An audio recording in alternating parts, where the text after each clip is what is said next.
100 jours après le premier cas détecté dans l'État de New York, la ville de New York entame son déconfinement. We are back. We are back. Il s'agit d'une étape importante pour la ville qui a été pendant un temps l'épicentre de la pandémie.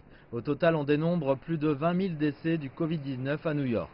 La réouverture partielle intervient après que la ville a atteint plusieurs jalons, dont une chute spectaculaire du nombre de nouvelles infections et aucun décès lié à la maladie pendant 24 heures.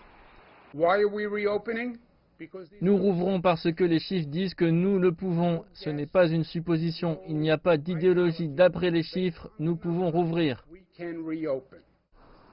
400 000 New-Yorkais devraient reprendre le travail cette semaine, notamment dans la construction. Les services municipaux affirment que le métro fonctionnera à 95% de son niveau normal. Les entreprises de fabrication sont autorisées à reprendre leurs activités sous certaines conditions, de même que les détaillants. Je suis tellement contente. Les affaires reprennent. Mais ce n'est pas le cas pour tous les vendeurs. Cette boutique familiale à Manhattan a mis en place un stand en plein air pour essayer d'attirer les entreprises locales. Ça a été dur parce que les affaires étaient au point mort. Vous savez que ça a été dur.